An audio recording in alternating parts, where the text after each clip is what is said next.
Okay guys. So another accounting video again, another day. Another sakit ng ulo na naman po tayo today. So i-continue lang natin yung naputol natin na notes. So for this time, we'll talk about PFRS 8 or the operating segments tayo. So dito sa operating segments natin, identify lang natin itong dalawang steps, okay, sa pagsagot ng operating segments problem natin. Step number 1, sabi, we must identify first what are operating segments. Step number 2, i-identify natin the reportable segments. Because usually, operating segment is not equal to reportable segments. Ibig sabihin lang nun, hindi lahat ng operating segments, hindi lahat ng segments na may kanya-kanyang operations are dapat i-report daw natin separately yung segment na yun. Okay? Hindi laging ganun yun. Okay? So, identify muna natin ano ba yung mga segments na dapat na nag-ooperate mag-isa. Okay? And ano yung mga segments doon sa operating segments na dapat i-report natin separately. Yun yung step number 2. So, what is operating segments? Sabi, operating segments are a component of an entity that, number 1, is a profit center.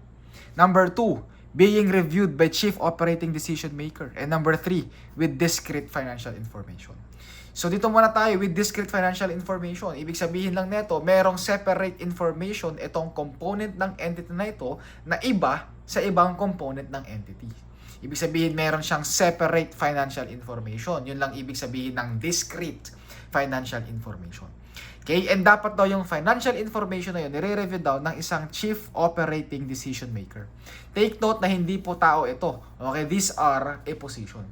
Okay? Position yan, hindi yan tao. So, possible na CEO yan, CFO yan, manager yan. Depende sa laki ng companies. Basta sila daw or nire-review daw sila ng isang Chief Operating Decision Maker. Okay, hindi yan position. Okay, that's, let's say for example,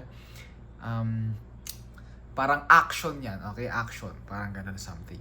And sabi daw, component of an entity is a profit center. So kung babalikan natin, cost accounting tayo, okay, or management accounting. Okay, meron tayong tinatawag doon sa topic natin na responsibility accounting. Sa responsibility accounting, meron tayong mga center doon, tama? Meron tayong revenue center, cost center, investment center, and na-discuss din natin doon si profit center. Ano yung profit center? Yan yung center ng isang company na merong sariling revenue, kumikita mag-isa, and nag-i-incur ng sarili din niyang expenses. Okay, so that's a profit center. So sabi, if it is a profit center, then it is a component of entity. Provided daw na nire-review siya ng Chief Operating Decision Maker and merong sariling financial information. So kung babalikan lang natin yung discussion natin last meeting, yung illustration natin, okay, doon sa notes part 1 with regards to related party transactions. Diba, Ayala tayo doon. Ayala Mall, let's say for example, yung Ayala Mall lang. Sabihin na natin, meron pa siyang dalawang subsidiary, si subsidiary 1 and si subsidiary 2. Let's say for example, sa subsidiary 1, para matapos yung operation yung subsidiary 1, meron siyang tatlong department. Yung department 1 niya, revenue center lang. Ibig sabihin, nagbebenta lang. Meron lang sariling profit. Yung department 2, cost center lang. Sabihin na natin, nag-i-incur lang yan ng expenses. Okay? Gumagastos lang yan, pero hindi yan nagkakaroon ng sariling pera. Hindi yan nagkakaroon ng sariling revenue niya. Yung Department 3 is a profit center. Sabi daw, which among them is an operating segment? Provided na nire-review na lahat yan ng operating decision maker and meron silang sariling financial information. Alin dyan? Yung Department 3 lang. Kay Department 1 and Department 2 is not operating segment kasi nga wala silang sariling revenue and wala silang sariling expenses. Hindi sila nag-generate ng sarili nilang pera. Okay, meron tayong tinatawag na cash generating unit. If a segment or if a center is a cash generating unit, then they are considered as an operating segment. Tandaan mo yung word cash generating unit. So, yan yung operating segment. So, tapos tayo sa step 1. Step 2, paano mo ma-identify if that profit center, that operating segment is a reportable segment? Ibig sabihin ba, sir, yung operating segment natin, lahat yan, ipe-present mo yan. Okay, pero, kailangan mong i-identify ano yung isa-separate, ano yung i-report mo separately. Ibig sabihin ng separately, i-report mo distinct doon sa ibang segments. Nakuha yon. Yun yung reportable segment na sinasabi natin dito. So ngayon, ito muna tayo. Definition ng component entity muna. What is a component entity? Okay, ano yung mga Operating segment, profit center. Tapos itong dalawa. Pero ano yung component of entity? Sabi daw, component of an entity daw siya if it has an operation and cash flow that can be clearly distinguished or operationally and for financial reporting purposes from the rest of the entity. Ibig sabihin lang, meron ngang discrete financial information. Okay, may sariling buhay. Yun na lang. Okay, in short lang yan, in layman's term. Component of entity, merong sariling buhay. So ngayon, paano mo ma-identify if reportable segment yan? Dalawa yung approach mo dito. Okay, dun sa definition natin, meron tayong operation, based sa operation. Ibig sabihin dito, for internal decision purposes. Ibig sabihin, ang nagde-decide, si management. So meron tayong tinatawag na, dito sa operation natin, meron tayong tinatawag na una, management approach. Yung management approach natin, based lang yan sa management judgment. Ibig sabihin lang, operating segments used for internal reports are also those operating segments for external reports. Ibig sabihin lang yan. Okay? Kung sa loob ng company, itong segment daw na ito, itong department 3 daw na ito, is considered as a reportable segment for internal purposes, then such segment is also considered as an reportable segment for external purposes. Okay? In accordance with PFRS, yun yung tinatawag na management approach. So, ibig sabihin lang nito, ang nag-identify nito, si management lang mismo. Pag nakita nila na itong department na ito is a reportable segment, kailangan mo siyang i-report separately or i-distinct doon sa mga iba pang department or iba pang segment, then go. Si decision or si management ang nagsabi doon. Wala ka nang magagawa doon. Okay, yun yung management approach. Pangalawa, merong instances na for example, si Department 1 and si Department 2, hindi sila reportable segment, sabi sa management approach. Okay, sabi sa management, hindi ko na kailangan i-report ito separately. Pero, nagkaroon daw ng aggregation of 2 or more segments. Which is, paano tayo nag-aggregate? Dapat daw, it must be aggregated if meron itong similar. Ito, okay, with similar, number 1, nature of product and services, nature of production processes, type or class of customer, methods to distribute goods or provide services, nature of regulatory environment. Lahat ito dapat ma-meet. Okay, lahat yan dapat parehas. Okay, para mag-aggregate yung dalawang segments. So, ibig sabihin lang nito. Okay, in short lang ulit. Meron dalawang department. Merong dalawang segment. Yung dalawang segment na yun, iisa daw yung product and services na binibenta or ginagawa. Iisa lang din daw yung production process ng dalawang department. Iisa lang or parehas lang din daw yung pinagbebentahan nila. Yung customer nila. Parehas lang din daw sila ng way ng pag-distribute ng goods and ng services nila. And parehas lang din sila ng regulatory environment. For example, bangko. Okay? Sabi daw that such segment, even though dalawang segment sila for management purposes, sabi, ay pagsamahin na natin yan. Hindi na natin yan i-report as segment 1 and segment 2. Gawin na lang natin yung segment 1 and 2. Yun yung sinasabi sa aggregation of 2 or more segments. So kapag hindi sinabi na kailangan i-report sa separate, sabi sa management approach, pero kaya mo siyang i-segregate, okay, pwede mo siyang i-aggregate, yung dalawang department pwede mong i-aggregate even though hindi sinabi sa management approach na kailangan mo siyang i-report for internal purposes, sabi daw, pero nag-aggregate nga, in-aggregate mo yung dalawang segment, sabi, then such segment is a reportable segment na. Okay, so ulitin natin, reportable segment pag sinabi ni management. Hindi sinabi ni management, pero yung dalawang segment pagsasamahin mo, aggregation yun. Then yung in-aggregate mo na dalawa na yun, i-report mo yun. Okay? I-report mo yun. Reportable segment yun. Nakuha? Yun yung sinasabi sa pangalawa. So, yun for operations purposes. Sa loob yan ang gagaling. So, ngayon, merong isa na for financial reporting purposes. O, sa financial reporting purposes, alam naman natin na gumagawa tayo ng financial reports para sa external users. Tama? So, ibig sabihin, ito for external purposes. So, yung dalawa dito, internally. Okay, nire-report mo yan based sa mga internal factors. Ito, nire-report natin ito externally, based sa mga external factors. So, tinatawag natin ngayon sila as a quantitative threshold. Okay? So, pangalawang way, dito sa operations, based sa operations, meron tayo based sa financial reporting purposes, na yung method na ginagamit, quantitative threshold. Sa operations, management approach and aggregation. For financial reporting purposes, quantitative threshold. Ngayon, sa quantitative threshold natin, tatlo Kaya tatlo yung threshold natin dito. Take note mo, ma-meet mo lang yung isa sa threshold, reportable segment ka na. Okay, ma-meet mo lang yung isa. Hindi mo kailangang ma-meet yung tatlo. Hindi mo kailangang ma-meet yung dalawa. Basta ma-meet mo lang yung isa. Then you are a reportable segment. Yung department na yun, reportable segment na yun. So ano yung tatlong threshold na yun? Ito yung mnemonics na natin dyan. RAP. Okay, tatlo lang yan. RAP. Ano yung R? Revenue test. Yung A, asset test. Yung P, profit or loss test. Ang maganda dito, iisa lang threshold mo dyan. Kapag daw lumagpas yan ng 10% or more, okay, ibig sabihin na lang, yung total revenue natin, yung total revenue mo for external and intersegment, pag sinabing intersegment, internal sale, so yung total revenue mo, yung total na nabenta mo sa external customers mo and sa internal customers mo, yung segment or total revenue ng company mo. Okay? And yung revenue ng segment na yun is 10% or more ng total revenue ng company natin, then such segment is unreportable segment. Nakuha yun. Oh, sa asset test naman natin dito, i-identify mo magkano yung total asset ng company. Okay, doon sa total asset ng company, hanapin mo magkano yung 10% nun.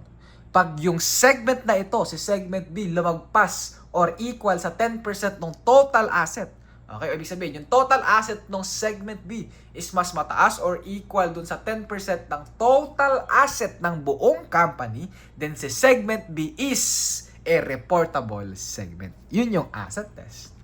Yung P, profit or loss test. Sa profit or loss test, take note mo na lang, absolute amount yan. Paanong absolute amount? Let's say for example, yung total profit ng company or ng buong company is nasa 100,000. Then yung basis natin is 10% ng 100,000, which is 10,000 na profit. Okay? Pag nag-loss naman, for example, 100,000 na loss, magkano yung basis natin? 10,000 pa rin. Ibig sabihin ng absolute amount, regardless kung positive or negative, regardless kung income or loss, doon lang tayo magpo-focus sa number. Pag 100,000 yan, loss or income man yan, 10,000 yun, 10%, yun yung threshold natin, 10,000. Pag lumagpas ng 10,000 yung amount, doon sa segment natin, doon sa segment A natin, then reportable segment yun. Pag lumagpas ng 10,000 or for example, 20,000 yung reportable segment natin, yung total profit or loss ng reportable segment natin, even though loss ito, okay, even though loss ito ng, let's say for example, 100,000, then yung 10% lang is 100,000 of loss, then reportable segment yun. Okay, absolute amount ibig sabihin lang ng absolute amount, ignore mo kung loss or profit. Ignore mo yung negative sign. Lahat yan i-assume natin positive sign.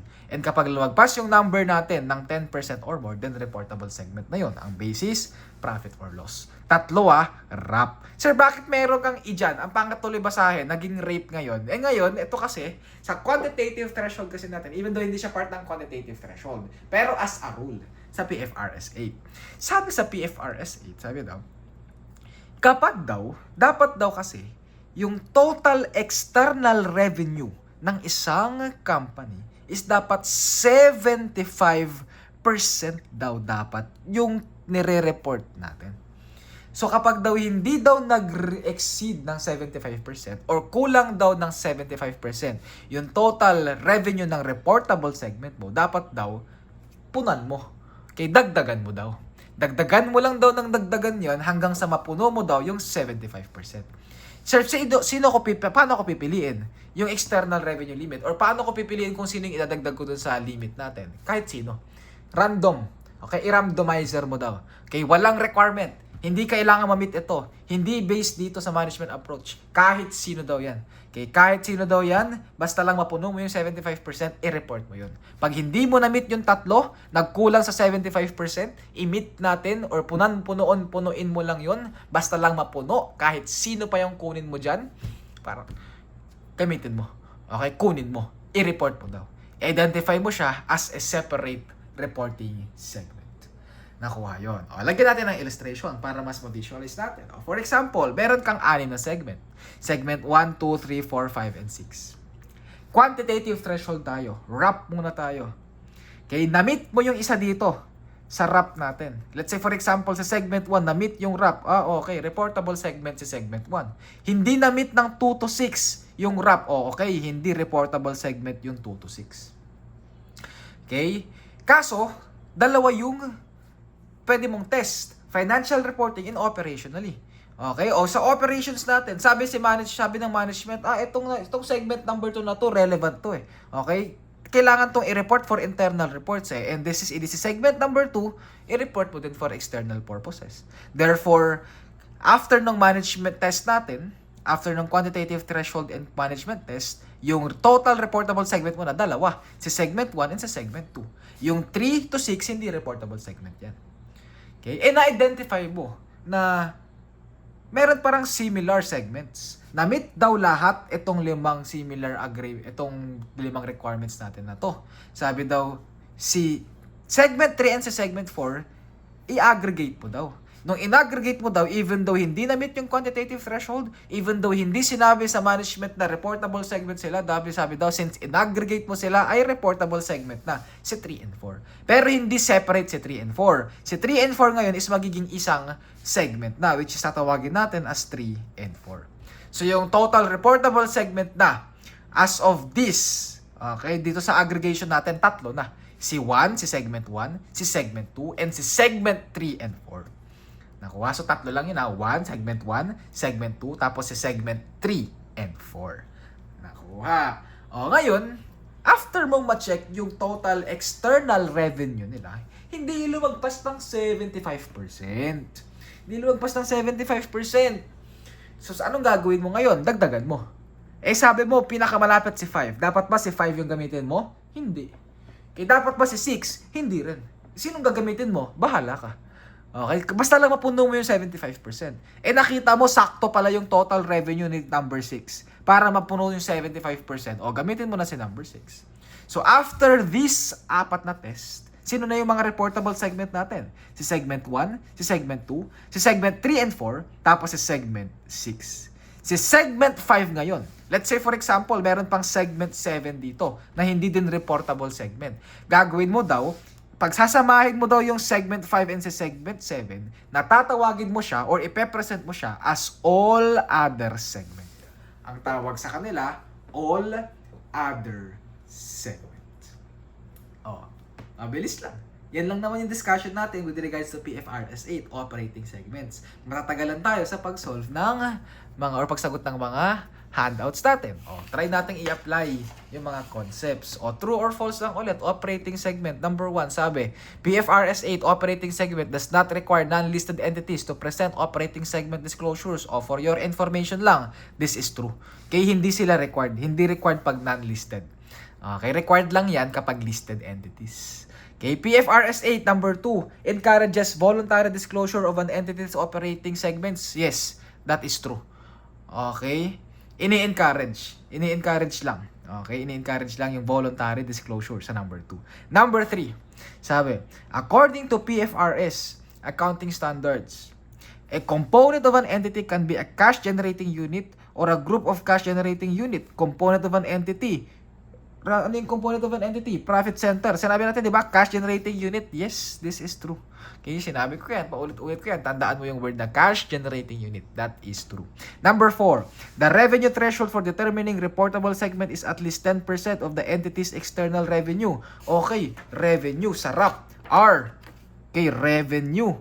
Ano yung basis? 10% or more. 10% or more, at least 10%. Tama naman. Kaso sabi ko, di ba, yung revenue dapat ang basis is yung total external revenue plus yung total internal revenue or intersegment revenue. Ano sinabi dito? External lang. Therefore, false yan. Hindi lang dapat external revenue ang basis mo dyan. Dapat yung total revenue ng company. External revenue man or internal revenue man yan. Kuha. Number 5. Sabi, interest revenue, ito for your information lang din ulit. Interest revenue is normally excluded from the revenue threshold. Itong threshold daw dito, hindi daw ba dapat kasama yung interest revenue? That is true. Okay, that is true. Hindi daw dapat kasama yan unless yung segment is considered as a financial institution. Okay, yung kasama lang kasi dapat sa revenues natin is yung mga operating revenues. Okay, yung mga normal operating revenues. Any other revenues na hindi naman kasama sa normal operations natin, for example, interest revenue, hindi yan kasama. Kaya hindi yan kasama sa pag-compute ng threshold ng revenues. Unless financial institution. Pag financial institution ka kasi, normal income mo or normal operating income mo, si interest revenue, then kasama na sila. Pero since ang assumption natin hindi sila financial institution, then true. Okay, hindi dapat kasama. Excluded dapat. Okay, number 6, sabi, an operating segment that fails under the quantitative test is nonetheless reported if management deems it relevant to users. Yes, that is true. Okay, pag sinabi ni management o i-report mo even though hindi ma-meet yung quantitative threshold. Number 7, if the external revenue of the reportable segments are less than 75% of the entity's external revenue, additional segments are included as reportable. Yes. Only if they meet at least one of the quantitative threshold ay false. Okay, false yan. Okay, walang kahit na hindi ma-meet yung isa sa reportables doon sa quantitative threshold. Pipili ka na lang eh. Kahit sino na nga sa kanila eh. Okay, so false for number 7. Number 8, the entity-wide disclosure of PFRS 8 applies only to entities that have more than one reportable segments. Ay, false. Okay, hindi lang porket one reportable segment sila lang yung dapat na gumamit ng PFRS 8. Okay, kahit na iisa lang yung reportable segment, sabi daw, i-apply mo si PFRS 8. Okay tayo. O balikan lang natin dito. May nakalimutan pala ako i-discuss dito sa baba na portion. Okay, sabi daw, sa pag-solve daw ng or sa pag-report daw ng reportable segments, wala daw limit. Sinabi sa standard PFRS 8, wala. Okay, walang sinabi sa PFRS 8 na may limit yung i-report mo na reportable segment. Kung 100 yan, pwede. 120 yan, pwede. Pero in practice, practical na yung total reportable segment lang natin is hindi lalagpas ng 10. Bakit? Pero tingin mo, bakit? Tingnan mo yung threshold, 10%. Ilang percent dapat yan? 100%. Eh kung 10% ang maximum or yung minimum natin, o divide mo ng 10%, ilan yan? 10 lang. O 10 segments lang maximum dapat. Diba? That's in practice. Okay, even though walang sinabi sa standard na walang limit, okay, no precise limit, sabi sa standard. Pero, sabi, 10 is the maximum or the practical estimate. Okay, 10 is a practical estimate. Possible lang na lumagpas yan sa 10 kapag for example namin, hindi nila na-meet lahat ng threshold. Sobrang daming segments. 20 segments. Eh hindi pa na-meet yung external revenue. O i-report mo yun. O para ma-meet mo yung external revenue, kailangan mong i-report yung 15 segments. O i-report mo yung 15 segments. Okay tayo? Okay. Next, multiple choice questions. Number 1, sabi, PFRS 8 requires which of the following approaches in identifying operating segments? Manager's approach. Tama. Manager's approach, wala. Management dapat. O mali yan. Gentle approach, wala akong tinurong ganyan. Direct approach, wala yan. Management approach, ayun, meron yun. Letter D for number 1. Number 2, how are operating segments identified under PFRS 8? Paano nga ba? By product lines, hindi. Geographical areas, hindi. Regulatory environments, hindi. By designation used in the entity's internal reporting, yes. Okay, management approach. Number 3, an identified operating segment is reported separately if, letter A, it results from aggregating 2 or more segments. B, it qualifies under the quantitative thresholds. Uy, A, results from aggregating 2 or more segments. Aggregation, yes, i-report dapat. Okay, ano tinatanong? An identified operating segment is reported separately if. B, it qualifies under quantitative. Yes. Management deems it relevant. Yes, management approach. Sagot natin, letter D. Okay, number 3, letter D, all of this. Number 4, the management of Rainy June Company is trying to determine if some of the identified operating segments can be combined into one single segment for reporting purposes. To qualify for aggregation, the operating segment must be similar in the following respects, except, alin yung hindi kasama? O balikan mo lang ulit, ano yung hindi kasama sa aggregation natin? Ito yung kasama, 5. Nature of product and services, processes, customers, parehas dapat. Yung pag-method ng pag-distribute ng goods and services, and yung regulatory environment. Ano yung hindi kasama?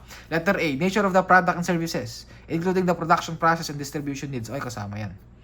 Class of customers for the product, oy, kasama. Nature of regulatory environment, if applicable, ay kasama. Letter D, the propensity of the segment to produce energy, ay hindi kasama yan. So, number 4, letter D yung sagot natin. Yan yung hindi kasama. Okay, number 5. In the second instance of aggregation for purposes of determining whether the identified operating segments are reportable, operating segments are aggregated if they meet all of the aggregation criteria. Lahat, di ba? Sinabi ko kanina, lahat. Dito, sinabi natin, dapat lahat yan ma-meet. Number 6. Which of the following are taken into account when computing for the total asset of an operating segment? Ayun daw yung kasama dapat. Intersegment receivable. Receivable mo sa loob ng companies. Yes, kasama dapat yan. Okay, lahat to kasi external and internal assets. Okay, external and internal assets kasama dapat. Allowance for doubtful accounts, syempre kasama yan. Deduction yan sa total asset. Accumulated depreciation, syempre kasama din yan. Naka-net tayo dapat dito. So, number 6, letter D. Okay, number 7. According to PFRS 8, non-reportable segments, operating segments are, letter A, excluded in the tabular disclosure. Ay, hindi. Are combined and disclosed in all other segments. Ayun, no? Na-discuss natin yan. Number 7, letter B. Number 8. Which of the following is not a limitation on the number of reportable segments? Okay, ilan daw yung dapat na limit na reportable segments? Sabi, usually the number of segments should not exceed 10. Tama naman, letter B. The external revenues of the reportable segments should be at least 75% of the total entity's reported revenues. Yes, that is also true. Letter D, none of the above is a limitation. Ito, letter A. Okay, letter A tayo, consistency. The number of reportable segments in the current period must be the same as in the prior period. Hindi po. Okay, kahit na 10 lang ni-report mo last year, tapos 20 ang i-report mo this year, pwede yun. Okay, walang limit na sinabi na dapat parehas yung i-report mo na segment last year and this year. Okay, number 9. Segment D was not a reportable segment in 2001. Ito, for your information lang din po ito. So, in 20X2 current year, segment D met the quantitative threshold. How should the entity? So, nagkaroon ng prior adjustment or nagkaroon ng adjustment bigla. Dati, hindi reportable segment. This year, reportable segment. Ano daw gagawin natin? Sabi daw, i-restate mo daw. Restate the 20X1 or yung prior segment information to report segment D if practicable. Kung kaya lang. Di parang retrospective adjustment lang din. Okay, retrospective adjustment lang. Okay, number 10. Entity-wide disclosures include disclosures about, for your information lang ulit din, geographical areas kasama. Okay, kailangan mong i-disclose yan. Allocated cost, hindi na. Therefore, number 10, letter B. Okay, 11. Which of the following is incorrect regarding the disclosure of a major customer? Letter E, sasagot mo dyan kasi nakita mo may letter E. Ay, mali ka dyan. Okay, hindi letter E yan. Nakalimutan ko din yata i-discuss yan dito. Okay, dito, balikan natin yung handouts natin. Sabi dito, major customer. I-disclose mo daw yan. Para ma-disclose mo daw yung major customer, sabi daw, may threshold ka. Anong threshold mo? 10% or more lang daw ng alin? Total external revenue. Kaya ano ba yung major customer? Okay, yan yung for example, nagbebenta ka. Yung mga binenta mo marami. Yung mga pinagbebentahan mo marami. Yung isang tao doon, sabi daw, ang nare-receive daw or ang binibili daw sa'yo is at least, it takes into account 10% or more ng total revenue mo. O sabi daw, they are considered as a major customer. And yung major customer daw natin, i-disclose daw natin. Kaya i-disclose mo yung major customer. Pero yung customer na yan, hindi considered as related party. I-relate mo dun sa last video discussion natin. So, 11. Which of the following is incorrect regarding the disclosure of major customer? A. Major customer is a single external customer who is responsible for at least 10% of the entity's external revenue. Yes, this is true. Okay, true yan. Yan yung definition. B. Various government agencies who are customers of the entity are considered as a single customer. Yes, that is true also. C. The identity of the major customer is disclosed. Ay, hindi na. Hindi mo kailangan sabihin kung sino. Kailangan mo lang sabihin na meron kang ganitong major customer. Okay, letter D. The identities of the segments reporting the revenue are disclosed. Yes. Okay, yung identity ng segment. Letter E. Total revenue from the major customer is disclosed. Yes. Okay, this is true also. So, ano yung mali? At tinatanong incorrect. Ano yung mali ba natin? Letter C. So, C yung answer natin for number 11. Okay, number 12. Information on the entity's operating segments is shown below. Naka-percentage. Medyo madali ito. Nabigay sa yung total. Alam mo naman, 100%. RAP tayo. RAP. RAP. RAP. Revenue test. Ano yung threshold ulit natin sa mga to? 10%. So, ibig sabihin, pag 10% or more, reportable segment. So, anong gagawin mo lang dyan? I-check mo lang lahat ng lumagpas sa 10%. Sa revenue test, lumagpas, check. Ito, hindi. Ito, hindi. Ito, hindi. Ito, hindi. Ito, check. Okay, so sa revenue test, sino yung operating segment or sino yung reportable segment? Si A and si F. Tingnan mo ulit yung profit test. Sa profit test, reportable. Hindi. Naging reportable. Hindi. Hindi. Reportable. So sa profit test, tatlo na yung reportable segment. Anong gagawin mo daw? Itong dalawa na-meet parehas. Itong letter C, hindi na-meet yung revenue test. I-report mo ba si revenue test or si C? Yes. Okay, kasi nga, ang kailangan mo lang ma-meet isa. Hindi mo naman kailangan ma-meet lahat. Okay, next, asset test, 40%. Ito hindi, ito hindi, ito kasama, ito hindi, ito kasama.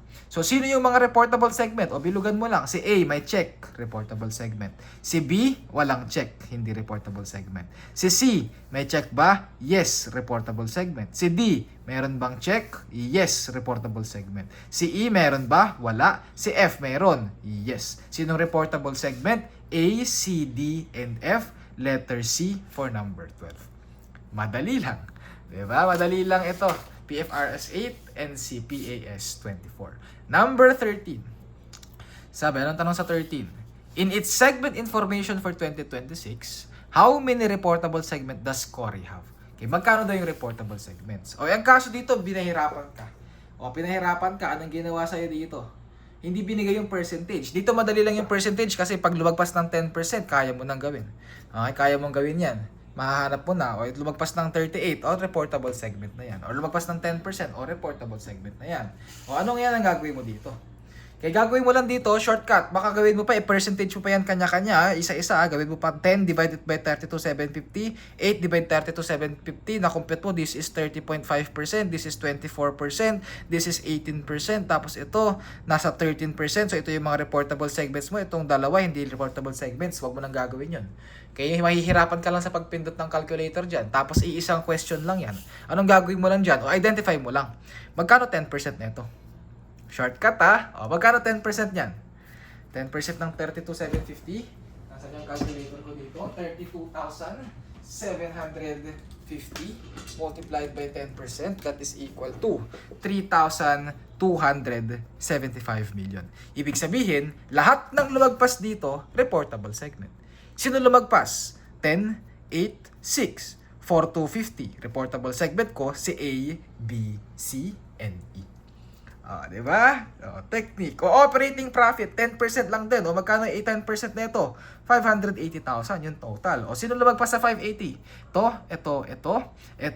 So, ito, hindi kasama.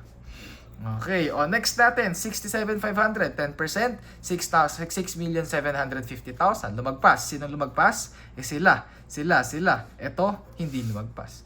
Sino ngayon reportable segment? Sino may check? Si A, si B, si C, si D, and si E. Si F lang ang walang check. Therefore, ilan daw ito? 1, 2, 3, 4, 5. 5 reportable segment. Kaya number 13, letter C, yung sagot natin. Diba? Dali lang to eh. Number 14.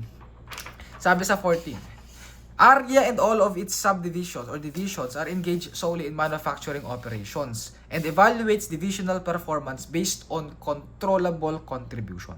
ARIA has a reportable segment if that segment's revenue exceeds. Okay. So, revenue test ang tinatanong. Yung segment daw na ito, reportable segment daw ba siya? Tinatanong, reportable segment daw ba yung segment ni ARIA kapag daw lumagpas ng magkanong amount? Ano yung basis ng reportable segments natin? Okay, kapag revenue ulit, 10%, di ba? 10% ng alin? Di ba? Ano yon? External revenue plus inter-segment revenue. Ito, sales to unaffiliated customer. Ibig sabihin, hindi unaffiliated. Okay, hindi siya related party, therefore external yan, kasama yan. Inter-segment sales, ay kasama yan, internal sale. Interest earned, ay interest. Doon sa true or false natin, pag interest hindi kasama sa revenue, hindi kasama yan. Magkano yung threshold natin? 2,600,000 times 10%, this is 260,000. Letter B, number 14. Diba? Number 15, and 16, sabi, next two items are based on the following items. Sabi, in its 2003 financial statements, ang tinatanong, Gram should disclose major customer. Okay, magkano daw i-disclose? Or magkano yung limit sa major customer? Next, external revenue reported by operating segment must be at least. Okay, external revenue, 75% yan. Itong major customer, 10% yan. Okay, sabi, Gram Corporation, a publicly owned corporation, is subject to the requirements for operating segment reporting. In its income statement for the year ended December 31, 2021, Gram reported revenues of 50 million. Okay, total revenue niya 50 million. Ano ba yung basis ng major customer and ng external revenue? External revenue, alam mo na, external revenue lang dapat. So, hindi yung buong 50 million. Yung major customer, dapat external revenue lang din yan dapat. So, hindi din yung buong 50 million. Ang kailangan mo lang hanapin, yung total external revenue. Binigay pa dyan, operating expenses 47 million, profit 3 million. Ginugulo ka lang yan. Operating expenses include payroll cost of 15 million. Anong pinagsasabi ng problem? O Grams combined identifiable asset of all industry segment at December 31 were 40 million. Mas lalo ka lang ginulo. Sinabi, reported revenue include 30 million of sales to external customer. O yun lang gagamitin mo. 30 million. 30 million times 10%. This is 3 million. Sa customers natin, major customer natin, letter A, 3 million. Diba? External revenue natin, 30 million times 75%. O, anak ng teteng. 30%, 30 million times 75%. This is equal to, nasa 22.5 million pesos. Letter A for number 16. O, diba? Ginulo ka lang ng problem. Number 17. Question sa 17 natin. Okay, sabi, Taylor should report segment profit of. Okay, magkano daw i-report na segment profit ni Taylor for number 17? So sabi dyan, Taylor Corporation, a publicly owned corporation, assesses performance and makes operating decisions using the following information for its reportable segment. So reportable segment na yan, total revenue daw 768,000. Total profit or loss 40,600. Sinabi daw yung total profit and loss, kasama daw yung inter-segment of 6,100. 500 of common cost. Magkano daw i-report mo na segment profit? Kano? Ay naku, kasama pa rin. Kasama pa rin yung internal and external. So, yung total profit or loss pa rin. Kaya, number 17, letter D pa rin. 40,600. Huwag kang palito. Okay, profit or loss ang pinag-uusapan dito. Okay, number 18. Okay, sabi sa 18, the reportable segments are, kaya tanong, ano yung reportable segments? O, analyze natin. Okay, 5 diversified operations, binigay, wrap, o 10% lang yan. Magkano 10%? 200. Ito, 40. Ito, 16. O, identify mo na. Lumagpas ng 200. Ito. Tapos, hindi na lumagpas ng 200 yung tatlo. Ito, lumagpas ng 40. Tapos, hindi na lumagpas ng 40 yung iba. Okay, dalawa lang ang lumagpas. Ito pala, 4. Ito, 16. Lumagpas. Ay, hindi na din lumagpas lahat. So, sabi mo, ang reportable segment lang si A and si B. Tingnan mo yung additional information. Sabi, segment A and B are combined. Okay, kung combined yan, ibig sabihin isang entity yan, A and B tayo dyan. Entity A and B. Sabi, segment C and D have similar economic characteristic and share a majority of the aggregation criteria. Ay, na-meet yung aggregation criteria ni C and D. O ibig sabihin, reportable din yan. C and D tayo dyan. Sabi, management uses information on segment E. Yung segment E daw, for internal reporting, ibig sabihin, kasama si segment E. Walang sinabi kay segment F, hindi na-meet yung quantitative threshold, hindi kasama si segment F. Sino yung reportable segment? Si A and B, si C and D, and si E, therefore, letter D for number 18. Diba? Next, last illustration natin, number 19. Ang tinatanong sa number 19 lang, okay, how much is the minimum amount of revenue from a single customer that warrants disclosure of a major customer? Okay, major customer lang daw dito. So sabi dito, the notes to FS of 7 Impossible Days Incorporated discloses the following reconciliations of reportable segments. Okay, when performing the quantitative test, how much are the thresholds for revenue, profit or loss, and assets, and for the limit on external revenues? Okay, so revenues 10%, profit or loss 10% of profit or loss. Ito, external plus internal. Ito, limit on external revenues pero 75%. Ang tinatanong, di ba, profit or loss 10%, tapos 75%, ito 10% lang din ng external revenues. So dito, sinabi, consolidated total revenues natin. Okay, sa revenues natin, anong kasama? Anong kasama sa total revenues natin? Di ba 10% ng external and internal segment sales? Okay, inter-segment revenues. So anong kasama dyan? Anong kasama? Anong basis ng 10% natin? Yung total revenue of reportable segments, ibig sabihin, total revenue ng reportable segments, kasama dyan yung internal and external. Okay, kasama dyan internal and external. Other revenue, assumption kasama pa rin, internal and external. Elimination of inter-segment revenue, wag mo munang i-eliminate yan kasi kasama yan sa threshold natin ng revenues. Consolidation adjustments. O consolidation adjustments, pwede mong sabihin na merong mga intercompany transactions pa dyan. Eh sabi nga natin, kasama nga yung mga inter-segment sales, kasama nga yung mga internal sales. So ito lang ang basis natin for the revenue. 2,340 plus 120, this is equal to 2,460 multiplied by 10%, this is 24,600 or 246,000. So it's either A or B ka na lang. Okay, sabi, profit or loss or asset tayo. Hindi, tama. Profit or loss tayo. O, sa profit or loss, ano yun? 10% ng total profit or loss natin, di ba? O, magkano yung total profit or loss natin? Internal and external lang din yan. So, this is 300 and 105. That is 405,000. Multiplied by 10%, this is 40,500. Therefore, nakita mo na revenue. O, letter B na sagot natin dyan. O, B na. O, i-check mo lang. Asset natin. O, magkano total asset? Sinabi sa asset natin, total asset mo is nasa... ito lang din ulit, total asset ng internal and external natin. Okay, which is nasa 12,600 plus 900. This is nasa 13,500,000. Multiplied by 10%, this is equal to 1,300 or 1,350,000. So, tama yung asset din natin.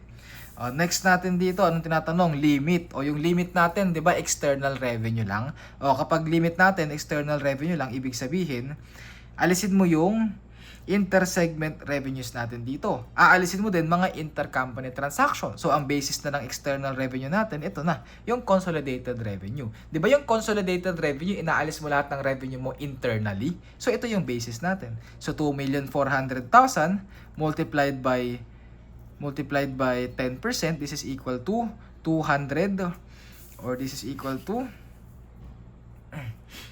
okay, mali pala. Okay, anong tinatanong pala dito? Limit, external revenue, tama. 2.4, 75% dapat. So, 2,400,000, di ko na kayang i-mental yan. 2,400,000 times 75%, this is equal to 1,800,000. Therefore, limit natin is tama naman, 1,800,000. Okay, last natin, major customer. Anong basis ng major customer? External revenue lang din. Magkano external revenue mo? Ito na nga, 2,400,000. Therefore, 2,400,000 times 10%, this is equal to 240,000. So, tama tayo dito sa major customers natin. Okay, so that concludes our discussion for PFRS 8 operating segments. Yan lang, sana may natutunan. Good luck, God bless, and ciao!